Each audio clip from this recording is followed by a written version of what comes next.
Okay, magluluto tayo ng breakfast. Tapos meron tayong bantay dito.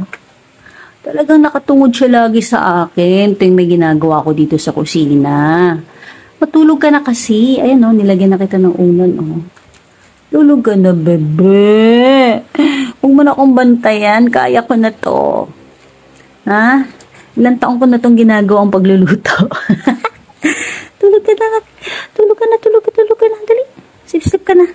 Sip-sip ka na, dali. Yan, tulog na.